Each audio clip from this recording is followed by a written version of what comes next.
Olá, sejam muito bem-vindos ao nosso segundo episódio do VMcast.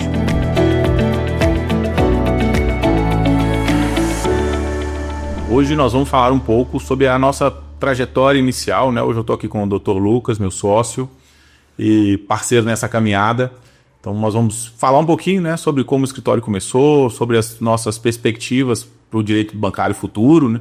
Então eu queria, Lucas, que você falasse um pouquinho aí como é que foi sua trajetória inicial aqui com o escritório, sua trajetória profissional, para a gente começar esse bate-papo. Para a gente poder olhar para o futuro, a gente tem que olhar para o nosso passado, né? E a gente começou, nós dois, né? Fomos colegas aí no Instituição Bancária, trabalhamos lá por 10 anos e nessa trajetória a gente pôde vivenciar, né?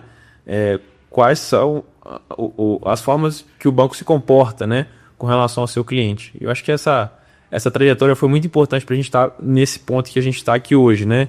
Buscando, de fato, soluções para empresas, buscando resolver dívidas bancárias, principalmente. Então, a nossa trajetória foi uma trajetória de vivência com o empresário, né? A gente acompanhou aí várias empresas, né? No seu crescimento. Nós acompanhamos a trajetória de vários empresários, né? Que tiveram a oportunidade de poder, de fato, empreender, né? No nosso país que é tão complicado. E eu considero que esse histórico, né, nosso, ele é muito relevante para que a gente consiga, de fato, trazer aí um benefício real para os nossos clientes hoje, né? Eu penso que foi muito importante ter passado, né, por todas as etapas que nós passamos na instituição financeira, né? Nós tivemos lá, enquanto escriturários, caixa, gerente de contas, assistente de gerente de pessoa física, gerente de pessoa jurídica, e isso nos deu aí a possibilidade de conhecer de fato, né, as dificuldades do empresário, conhecer de fato quais são as demandas das empresas e de fato quais são as soluções que a gente pode entregar hoje para esse empresário. Então, são aí pelo menos 10 anos, né, vivenciando essa realidade. São pelo menos 10 anos aí entendendo como que o banco pensa, como é que o banco se comporta. Eu considero que essa experiência ela é muito relevante para a gente poder conseguir, de fato, entregar um resultado efetivo para os nossos clientes hoje. Eu acho que é legal também a gente falar, até assim, voltando lá atrás, né, na nossa história, da nossa visão, até a visão que a gente tinha do próprio banco quando a gente saiu. Eu acho que é importante também que o cliente entenda isso, né? E que as pessoas que estão aqui interessadas em nos ouvir hoje entendam que assim, a gente também tinha uma visão bem deturpada do que eram as possibilidades de se ajuizar um processo contra o banco, né? Tanto que quando a gente saiu, mesmo vivendo tão intensamente como a gente viveu, né? Outros 10 anos também no banco, né? A gente ainda tinha essa perspectiva talvez errônea, né? De que até por tudo que a gente viveu no banco, né? Por todo o treinamento, pela lavagem cerebral que a gente passava lá, e que acabam sendo transmitidas também aos clientes bancários, né? De que não existe solução para o endividamento, que o cliente que tomou dinheiro com o banco está fadado a ter que pagar mesmo diante de abusividades, mesmo diante de situações que colocam em risco até a empresa do próprio cliente bancário, né? Então a gente também acabou desconstruindo isso com o passar do tempo, né?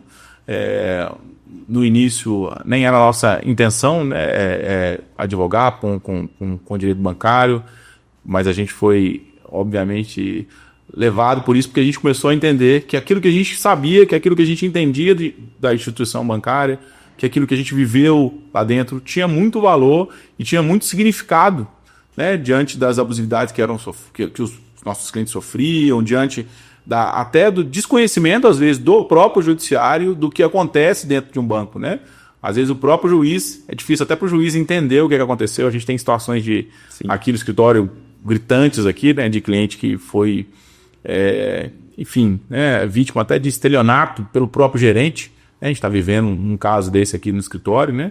E para o juiz, às vezes, existe um distanciamento, né, de achar que, principalmente, o magistrado que ele é mais legalista, né? É uma pessoa mais positivista, então ele entende que se o contrato foi feito, deve ser cumprido, e é legal a gente trazer essa visão, né? De quem esteve do outro lado, para que o juiz também entenda que existem questões que precisam ser tratadas e que muitas vezes não aparecem na grande mídia, não aparecem no próprio judiciário, né, porque não são levadas tão a fio, assim, né, infelizmente até a nossa própria classe, né, em alguns casos não tem muita especialização e imagina ser um caso corriqueiro e acaba tentando advogar numa área dessa, mas a gente sabe, né, que essas questões são extremamente relevantes e podem decidir um processo, né? Eu costumo dizer, Rafael, que o conhecimento liberta, né? O conhecimento nos possibilitou, né, chegar até aqui. Então, depois de 10 anos dentro da instituição financeira, foi preciso que nós passássemos a atuar enquanto advogados para que a gente pudesse entender de fato qual que é essa realidade. Eu acho que essa junção de experiências, eu acho que ela é essencial para que a gente consiga realizar o trabalho que a gente realiza hoje, né? Então, só com a visão do bancário a gente não consegue, de fato, executar o que a gente executa hoje. Então, a gente precisou de passar por essas etapas na nossa vida profissional para que a gente pudesse, de fato, conseguir entregar uma solução personalizada, né, para essas empresas e para que a gente pudesse, de fato, conseguir enxergar esta situação, né, como uma situação possível de ser solucionada, como uma situação que tem solução. E eu acho que esse conhecimento, né, que nós tivemos lá atrás e que nós temos hoje enquanto advogados, e que nos libertou, né, que nos possibilitou aí, iniciar o nosso negócio, também é um conhecimento que pode ajudar um empresário, né? Quando o empresário passa a ter conhecimento de que é possível buscar soluções para os seus débitos bancários, ele começa a ter uma perspectiva diferente sobre o seu negócio, ele começa a ter previsibilidade, ele começa a enxergar de fato a luz no fim do túnel. Então, o conhecimento liberta, né? E eu acredito muito que a junção dessas experiências nossas profissionais, ela é essencial para nos diferenciar, né, das demais empresas do mercado que executam um trabalho semelhante a esse e também para conseguir de fato entregar um resultado mais efetivo para o nosso cliente. Então eu penso, né, que sem essa experiência é muito mais difícil de poder chegar até lá, né, de chegar até o objetivo que a gente tem aí, né, para solucionar os problemas dos nossos clientes. Eu acho que ele tem uma grande vantagem com relação a isso, né, que a gente consegue pensar com a cabeça do gerente, digamos assim, né, principalmente quando a gente precisa buscar uma negociação. A gente tem casos aqui que são extremamente complexos, né, de endividamentos extremamente significativos e que acabam dependendo não só da questão jurídica, né, que é muito importante, obviamente a gente sabe disso, né, mas a gente enquanto ex-bancários, a gente viveu isso também sentando do outro lado da mesa, né, então recebendo advogados, recebendo, né, realmente pessoas que precisavam da nossa ajuda, do nosso auxílio, e o papel do gerente nessa situação também era extremamente relevante. E eu acho que esse nosso diálogo direto também com o gerente, com as pessoas do banco, nos ajudam muito a solucionar questões que às vezes se entra só com, né, digamos, se o advogado entra só com um juridiquês ali, não vai resolver nada, né? A gente sabe disso, né? Pelo contrário, né? A gente enquanto bancário, a gente até se retraía quando chegava uma situação dessa, né? Chegava um advogado querendo falar no juridiquês, a gente até dava um passo para trás, né? Eu acho que essa nossa capacidade de interagir com o banco, com os agentes do banco, né, nos diferenciam também, nos auxiliam, eu acho que complementam o nosso trabalho a ponto da gente conseguir resultados tão significativos, né, quanto a gente está conseguindo agora. Sem dúvidas, é porque conhecer a realidade do gerente do banco, né, que é o interlocutor, né, com a instituição financeira, é essencial. Então, a gente também entende as dificuldades que eles possuem, né? Imagina, a instituição financeira ela fez uma análise de crédito, né? Ela submeteu, né, aquela operação financeira a um comitê de crédito. Então, existiam critérios ali para que aquele crédito fosse concedido. As dívidas bancárias elas não são solucionadas num passe de mágicas. Sim. Né? É preciso entender este contexto, tá, para poder construir o caminho viável, né? Tanto para o nosso cliente quanto para a instituição financeira também. Existe uma lógica por trás dessas negociações bancárias, né? Elas não acontecem, não aparecem como um passe de mágica. E nesse aspecto é essencial que a gente também entenda as dificuldades do gerente no momento de poder conseguir um acordo ou uma proposta de fato que seja relevante para o nosso cliente. A gente precisa de reconhecer essa realidade e trabalhar em cima dessas dificuldades. Eu acho que esse é um ponto primordial, né, para que a gente consiga de fato ter uma efetividade com relação a esses acordos bancários. Até em cima disso que você está falando, me veio aqui na cabeça agora uma conversa que eu acabei de ter com um possível cliente, né? Vai se tornar um cliente nosso aqui. Eu estava justamente falando com ele, né? Assim, se ele estiver vendo e assistindo agora, nos assistindo agora, ele vai lembrar desse diálogo que a gente acabou de ter. E eu acho que também casa muito com essa questão do qual é o futuro do direito bancário, né? Basicamente, os escritórios, que obviamente aqui não é uma crítica, né? Mas existem várias formas de se trabalhar no débito bancário, mas encarar e enxergar que o único caminho para o endividamento bancário é a inadimplência, eu acho que é um erro, né? E até dentro dessa questão, realmente aí do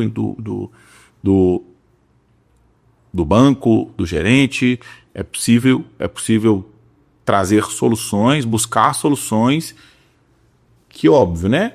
Passem pela possibilidade da empresa, pela necessidade da empresa, vamos chamar assim, né? E pelas possibilidades do banco, né? É preciso entender que o endividamento bancário ele não vai se resolver sozinho, que não é só parar de pagar que o banco vai dar desconto, principalmente quando a gente está falando de endividamentos significativos, porque a gente está falando de empresas que possuem patrimônio, de sócios que possuem patrimônio, de sócios e empresas que têm muitas obrigações com empregados, com obrigações fiscais, né? E simplesmente virar as costas para todo mundo, né? Para todos os credores e deixar de pagar pura e simplesmente, né? Obviamente que às vezes a inadimplência ela nem é uma escolha, ela é o único caminho, ela é a necessidade, né? E a gente vive isso aqui, né, diariamente. Obviamente que a gente tem que enxergar isso também, mas não dá para tratar tudo como se fosse uma coisa só. E infelizmente, se faltar técnica, se faltar conhecimento, esse é o único caminho que se consegue enxergar, né? Então, acho que é um trabalho também relevante essa questão da construção do dossiê financeiro, de levar ao banco e de mostrar ao banco a realidade da empresa, porque às vezes o gerente está enxergando a empresa de uma forma que não é efetivamente a forma como a empresa não é o momento da empresa. E só falar é muito pouco, né? Então, construir essa documentação, construir robustez, ter argumentos técnicos, contábeis, jurídicos, né? São necessários para que você consiga conduzir no endividamento, principalmente quando a gente está falando de gestão de passivo ou de empresarial, né, significativo. E eu acho que esse é um caminho do direito bancário, assim, né? De ter pessoas com mais capacidade técnica, com mais capacidade de encontrar soluções dentro de cenários em que o apoio e a inadimplência não é a solução, digamos assim. Sim, são cenários desafiadores, né? Nos desafia a encontrar essas soluções. E aí o que você disse aqui agora, Rafael, nada mais é do que estratégia, né? Sim. É preciso de ter uma estratégia clara e definida e não existe uma estratégia só para todas as empresas. Cada empresa possui uma realidade diferente, né? Possui necessidades diferentes, composição societária, patrimônio, funcionários, enfim, são várias questões que têm que ser analisadas de forma pretérita ao ajustamento de uma ação, que tem como objetivo, né, reestruturar financeiramente uma empresa.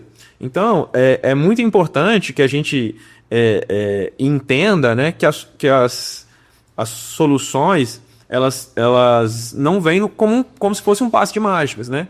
Existe todo um trabalho por trás, existe uma equipe que está pensando aqui como se estivesse na pele do empresário, né? Pensando nas medidas menos gravosas, pensando nas consequências de cada medida que é tomada dentro do processo e fora de um processo. Então, essa ideia, né, de vender aí o direito bancário como uma solução fácil e rápida, eu sou muito crítico com relação a esse tipo de raciocínio, né, em que pese aí a gente saber hoje que as redes sociais nos exigem uma imediatidade, né, de soluções, de respostas, mas de fato não é um processo simples. De fato, é um processo em que se tem que analisar as questões processuais e principalmente as questões não processuais, as questões empresariais. E talvez esse seja um maior desafio, né, de um advogado, né, que nunca teve vivência com com a realidade de uma empresa, entender quais são as necessidades daquele empresário enquanto se conduz um processo, né? E um processo que é um processo difícil de ser conduzido como qualquer outro, né? Mas é preciso ter essa visão 360 do problema. Se a gente enxerga essa situação somente enquanto um processo judicial, eu entendo que as chances do empresário ter aí consequências enquanto se resolve esse passivo bancário, elas são muito relevantes, né? São muito significativas e podem trazer de fato um prejuízo muito grave, né, para a continuidade da operação. Porque hoje eu entendo que o maior desafio é gerir o passivo bancário enquanto essa empresa está ativa, enquanto esse negócio ainda respira, enquanto esse negócio ainda está vivo, né? Esse é o maior desafio nosso aqui enquanto escritório, é encontrar soluções para que essas empresas, né, consigam passar por esse momento, mas que elas consigam manter a sua atividade, né? De nada adianta eu conseguir uma proposta quando a empresa já fechou as portas, e quando a empresa já demitiu todos os funcionários, né? Quando todo o patrimônio do empresário já foi dilapidado para resolver aquela situação, né? E isso não é uma solução viável. Não, o nosso desafio vai muito além disso. Sim. E até passando também por essa linha, né? Se a gente tem visto o mercado, a gente tem que enxergar o mercado, obviamente, né? E eu fico aqui na linha de frente aqui, atendendo essas pessoas que chegam, né? Principalmente o empresário que chega aqui, ele chega normalmente numa condição, infelizmente, né? Muito ruim, porque o empresário ele demora muito para pedir ajuda. Essa é uma característica do empresário brasileiro. O empresário ele enxerga que as coisas não estão indo bem, mas ele demora muito a tomar uma iniciativa, a procurar ajuda especializada, a buscar uma ajuda técnica, né? E isso às vezes acaba atrapalhando realmente até a resolução daquele mesmo problema, né? Assim, porque, e aí o mercado hoje me assusta um pouco, né? Porque só se trata as coisas com revisional. Vamos fazer revisional disso, revisional daquilo. E muitas vezes, e a gente tem enfrentado isso aqui cada vez mais, não cabe revisional, ou a revisional não é a melhor solução para o problema do cliente, né? E gerir passivo empresarial é justamente isso, né? Encontrar soluções estratégicas que possibilitem a resolução do problema, né? Se tudo fosse só fazer revisional, porque muitas vezes a revisional, de novo, né? Assim, a gente já tem atendendo clientes aqui todos os dias, o cliente tem a visão de que a revisional vai impedir a execução do banco, e isso não vai acontecer.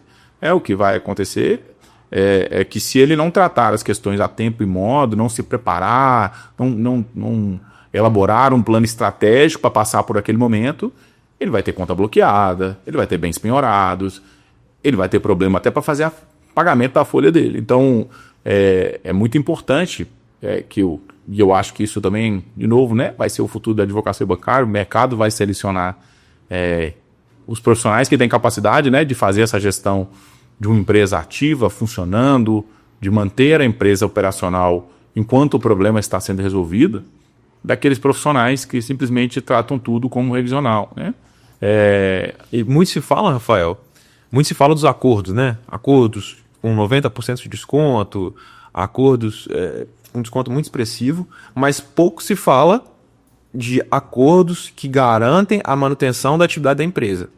De acordos que muitas vezes não têm um desconto expressivo, mas flexibilizam significativamente as condições de pagamento daquele contrato. Sim. E possibilitam que essa empresa tenha fôlego para poder liquidar esse contrato, para poder tocar a sua operação. Então pouco se fala sobre isso, né? E por isso que eu falo que eu critico um pouco essa imediatidade dos resultados e também esse foco, né, nos descontos. É óbvio que é excelente ter descontos, a gente busca os melhores descontos, mas a advocacia bancária ela não se resume a isso. Sendo didático, Lucas, até te dando para ser didático, dando um exemplo disso que você está falando, é o seguinte: às vezes a gente recebe um cliente aqui, a capacidade de pagamento dele, ou seja, que ele tem, o que ele consegue pagar por mês é 100 mil, mas ele está lá com 500 mil reais de contrato bancário. E às vezes a minha revisional pode ser sensacional, a melhor revisional do planeta. E aí eu tô lá com a revisional que vai baixar as prestações de 500 para 300. Mas a capacidade do empresário é de 100. Então, do que serviu a minha revisional por si só? Obviamente, reduziu significativamente. Foi ótimo, foi excelente, mas não viabiliza o negócio. Não adianta tratar e buscar soluções que não viabilizam o negócio. Então, só para elucidar, né, e para ilustrar isso que você está falando aqui, o desafio é muito maior do que simplesmente sair fazendo revisional à torta direito. Por isso que a visão tem que ser 360. Né? A revisional e outras ferramentas jurídicas, elas são, de fato, apenas uma ferramenta para a gente poder conseguir atingir aquele objetivo. Mas de nada, né, adianta se utilizar de uma ferramenta se você não entende como utilizá-la ou as melhores formas de utilizá-las. Exatamente. Então é isso, pessoal. Espero que vocês tenham gostado. Obrigado, Lucas, aí pelo bate-papo. A gente acabou passando um pouquinho do tempo aqui. Espero que vocês aproveitem. Dúvidas, nos chamem. Os nossos contatos estão aí na nossa bio. Fiquem à vontade, nos procurem. Estejam um passo à frente, né? É importante sempre que detectarem um problema, procurarem um profissional especializado, procurarem ajuda, porque esse é o único caminho para conseguir resolver os problemas, né? Enfrentá-los de frente. Muito obrigado também, né, pela oportunidade de estar aqui com vocês. E eu costumo sempre falar do quanto que é importante, né, que o empresário tome uma decisão. Que ele enxergue o problema e que ele não espere, né, o pior momento para poder tomar essa decisão. Quanto mais cedo, né, essa decisão é tomada, de poder buscar um escritório especializado para poder auxiliar essa empresa, menores são os riscos, né, para aquela atividade empresarial e maiores são as chances de a gente poder conseguir, de fato, uma solução efetiva para aquele negócio e para aquele empresário. Então, muito obrigado, gente. Obrigado, Rafael.